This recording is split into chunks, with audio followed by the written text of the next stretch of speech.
नमस्कार। बहुत स्वागत है आप सभी दर्शकों का तुला राशि के लिए सूर्य राशि परिवर्तन के इस वीडियो में। 10 गुना बली होंगे सूर्यदेव, उच्च की राशि में सूर्य का गोचर। जी हाँ, ग्रहों के राजाधिराज भगवान भुवन भास्कर सूर्यदेव 14 अप्रैल को राशि परिवर्तन करके अपने उच्च की राशि मेष राशि में गोचर करेंगे और 15 मई तक मेष राशि में ही रहेंगे। सूर्य का ये गोचर हम सभी के लिए बेहद महत्वपूर्ण है, क्योंकि जब कोई ग्रह स्वराशि, मित्र राशि या उच्च की राशि में गोचर करता है तो वो अपना सर्वश्रेष्ठ फल प्रदान करने में सक्षम होता है। तो इस एक माह में सूर्यदेव 10 गुना अधिक बली होंगे और अपने कारक तत्वों से संबंधित फल आपको प्रदान करेंगे। तो तुला राशि के जातकों को सूर्य के इस गोचर का किस तरह का लाभ प्राप्त होगा, इसी पर चर्चा करेंगे इस वीडियो में। लेकिन उससे पहले मैं आपको ये बताऊंगा कि सूर्य क्या है और आप किस तरह से सूर्य से ज़्यादा लाभ ले सकते हैं। ये विश्लेषण आपकी चंद्र राशि के आधार पर किया जा रहा है। सूर्य क्या है, सूर्य का महत्व क्या है, इसे समझिए। सूर्य ग्रहों के राजा हैं और इस पृथ्वी पर जीवन, प्रकाश और ऊष्मा सूर्य से ही मिलती है।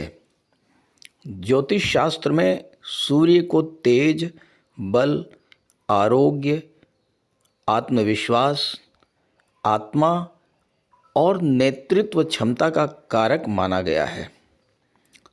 सूर्य ग्रहों के राजा हैं और सभी ग्रह सूर्य के चारों तरफ चक्कर लगाते हैं। और अगर जन्म कुंडली में सूर्य अच्छे हैं और बुध, गुरु, शुक्र भी अच्छे हुए तो राजसी वैभव और राजसी सुख प्रदान करते हैं। सूर्य को शासन, सत्ता, गवर्नमेंट का कारक माना गया है।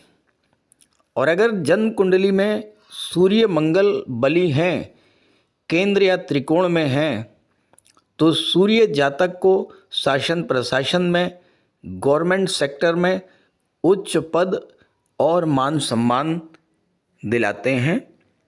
लेकिन सूर्य प्रधान जातक किसी के अधीन रहकर काम करना पसंद नहीं करते हैं। जिन जातकों की जन्म कुंडली में सूर्य बली होते हैं वो स्वतंत्र रूप से कार्य करते हुए कोई ऐसा व्यापार, व्यवसाय या उद्योग स्थापित करते हैं जिसमें उनके अधीनस्थ सैकड़ों हजारों लोग कार्य करते हैं। जन्म कुंडली में अगर सूर्य के साथ मंगल भी बली हुए तो ऐसा जातक जीवन के हर क्षेत्र में लोगों का नेतृत्व तो करता ही है, साथ ही साथ डिफेंस, आर्मी, पुलिस, स्पोर्ट्स के क्षेत्र में नेम, फेम और उच्च पद भी प्राप्त करता है।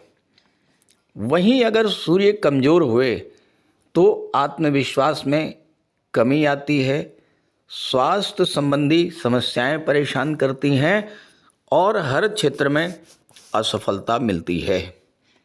सूर्य को पिता का कारक माना गया है और अगर आप चाहते हैं कि सूर्य का शुभ फल आपको निरंतर मिलता रहे तो अपने पिता का विशेष ध्यान रखें। पिता की सेवा करें, उनका आशीर्वाद प्राप्त करें। भूल करके भी पिता को किसी तरह का कष्ट ना दें। साथ ही साथ अपने बॉस, अपने सीनियर से संबंध अच्छे बना करके रखें। सूर्य गवर्नमेंट के कारक होते हैं, ऐसे में सरकारी अधिकारियों और कर्मचारियों से संबंध अच्छे रखेंगे तो सूर्य को तो बल प्राप्त होगा ही, गवर्नमेंट से जुड़े आपके कार्य भी आसानी से पूरे होते रहेंगे। तो आइए समझते हैं कि आपकी जन्म कुंडली में या गोचर में सूर्य किस भाव में बैठे हुए हैं और उसका क्या लाभ आपको प्राप्त होगा। तो ये है तुला राशि के जातकों की कुंडली। सूर्यदेव का गोचर आपकी कुंडली के सप्तम भाव में है और यहाँ पर सूर्य लाभ के भाव एकादश भाव के स्वामी होकर के सप्तम भाव में गोचर कर रहे हैं और सूर्य की दृष्टि लग्न के भाव पर पड़ रही है। एक अच्छी बात यह है कि गुरु की दृष्टि भी आपके लग्न के भाव पर पड़ रही है और यहाँ पर मैंने थंबनेल में लिखा है कि 10 गुना अधिक बली होंगे सूर्यदेव। ऐसा क्यों लिखा है, इसका लॉजिक क्या है, पहले आप ये समझिए। देखिए 14 अप्रैल को तो सूर्य अपनी उच्च की राशि मेष राशि में आएंगे। इस समय सूर्य शनि के साथ गोचर कर रहे हैं, तो शनि के कारण सूर्य पीड़ित हैं। और फरवरी में सूर्य राहु के साथ कुंभ राशि में गोचर कर रहे थे, तो लगभग 2 माह से लगातार सूर्य पीड़ित चल रहे हैं। पहले तो राहु के साथ और फिर शनि के साथ, दो पाप ग्रहों के साथ सूर्य का गोचर रहा। जब सूर्य पीड़ित हुए तो फिर आपको जो लाभ देना चाहिए था वो लाभ आपको नहीं दे पाए। अब यहाँ पर सूर्य उच्च के होकर के गोचर कर रहे हैं। उच्च के होने का क्या अर्थ है, यानी सप्तम भाव से संबंधित चीज़ों का फल आपको कई गुना बढ़ करके मिलेगा और दृष्टि आपके लग्न पर पड़ेगी। सप्तम भाव क्या है, व्यापार का होता है और दशम का दशम होने के नाते सप्तम भाव आपके कैरियर को भी दर्शाता है। तो ये सूर्य का गोचर आपके कैरियर, प्रोफेशन और बिजनेस तीनों ही दृष्टिकोण से बेहद अनुकूल रहने वाला है। चूँकि सूर्य लाभ के भाव के स्वामी हैं, आपको व्यापार व्यवसाय में लाभ नहीं हो रहा था, नौकरी में आपको लाभ नहीं हो रहा था, उन स्थितियों में बड़ा परिवर्तन आएगा जब सूर्य अपनी उच्च की राशि में आएंगे। देखिए यहाँ पर सूर्य का गोचर 7वें भाव में हर दृष्टि से अनुकूल होता है। सिर्फ और सिर्फ मैरिज लाइफ में थोड़ी समस्या पैदा करते हैं, क्योंकि सूर्य अहंकार और ईगो के कारक हैं। तो आपके अहंकार और ईगो पर नियंत्रण न रख पाने के कारण मैरिज लाइफ में थोड़ी समस्या हो सकती है, लेकिन अगर आपने अपने क्रोध पर, अहंकार पर, ईगो पर कंट्रोल रखा तो मैरिज लाइफ में भी कोई प्रॉब्लम नहीं हो सकती है। हाँ, ये ज़रूर है कि जीवन साथी के स्वास्थ्य का आपको फिर ध्यान रखना पड़ेगा। अब देखिए सूर्य गवर्नमेंट के कारक हैं, चाहे आप गवर्नमेंट जॉब में हैं, चाहे आपका कोई व्यापार व्यवसाय है, चाहे आप स्वतंत्र रूप से एज ए प्रोफेशनल कोई काम कर रहे हैं, तीनों ही स्थितियों में गवर्नमेंट से जुड़ा हुआ कोई कार्य जो आपका नहीं हो पा रहा था, आपका बिजनेस मैटर, कोई टैक्स रिलेटेड कोई मैटर उलझा हुआ था, इस समय वो मैटर आपका सॉर्ट आउट हो सकता है। बिज़नेस में किसी तरह का कोई आपको लाइसेंस लेना था, कोई परमिट लेनी थी, गवर्नमेंट से संबंधित जीएसटी से रिलेटेड कोई प्रॉब्लम थी, तो इस तरह की जो बिज़नेस में प्रॉब्लम्स थी वो इस समय आपको सॉर्ट आउट हो सकती हैं। आप कोई गवर्नमेंट प्रोजेक्ट से जुड़ना चाहते हैं या किसी गवर्नमेंट प्रोजेक्ट से जुड़े हुए हैं, किसी गवर्नमेंट स्कीम से लाभ लेना चाहते हैं, तो इन सब कार्यों के में सूर्य आपकी पूरी तरह से हेल्प करेंगे। साथ ही साथ अगर आप जॉब में प्रमोशन के इच्छुक हैं और आपको प्रमोशन नहीं मिल पा रहा था, तो इस समय आपको प्रमोशन का बहुत अच्छा योग बनेगा। कार्यस्थल पर आपका मान सम्मान बढ़ेगा और कार्यस्थल पर आपको अपने बॉस और अपने सीनियर्स का पूरा सहयोग मिलेगा।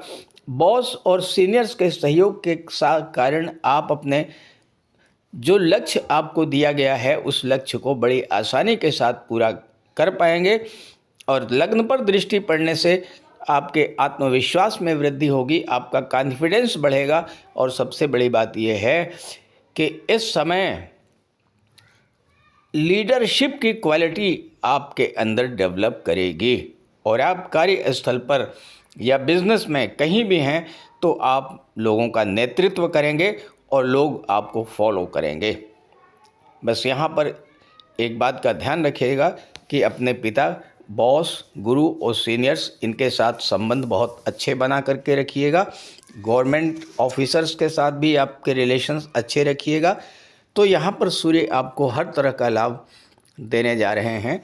धन का लाभ तो देंगे ही, मान सम्मान में वृद्धि होगी, अचानक से भी कोई बड़ा धन लाभ भी हो सकता है, क्योंकि राहु की दृष्टि भी 11वें भाव पर पड़ रही है, तो आकस्मिक धन लाभ का भी योग बनता है। और दूसरी बात, आपके सोशल सर्किल का विस्तार होगा और आपके सोशल सर्किल में, आपके फ्रेंड्स में गवर्नमेंट से जुड़े हुए बड़े अधिकारी या शासन सत्ता से, राजनीति से जुड़े हुए बड़े अधिकारी इस समय आपके संपर्क में आएंगे और आपके संपर्क सूत्र उनसे बहुत मजबूत होंगे और अपने कॉन्टैक्ट्स के बल पर ही आप बहुत सारे कार्य कर पाएंगे। तो इस तरह के लाभ मिलेंगे तुला राशि के जातकों को इस गोचर काल में सूर्यदेव से। अब ये तुला राशि के करोड़ों जातक हैं और मुझे ये नहीं पता कि आपकी जन्म कुंडली में सूर्य, गुरु या राहु, शनि, मंगल की क्या स्थिति है। तो अगर आप अपने कुंडली में ग्रहों का गोचर क्या है और उसके अनुसार आपको क्या करना चाहिए और किस तरह का लाभ आप ले सकते हैं और कौन सी परेशानियां आपके जीवन में उनके उस गोचर के कारण चल रही है, ये सब जानना चाहते हैं तो इसी वीडियो के डिस्क्रिप्शन बॉक्स में मैंने अपना व्हाट्सअप नंबर दे दिया है, आप वहां पर कांटेक्ट कर सकते हैं। और एक बार मैं स्क्रीन पर भी अपना नंबर आपको शेयर कर दे रहा हूं, आप इस नंबर पर भी कांटेक्ट कर सकते हैं। 9058144128। नमस्कार।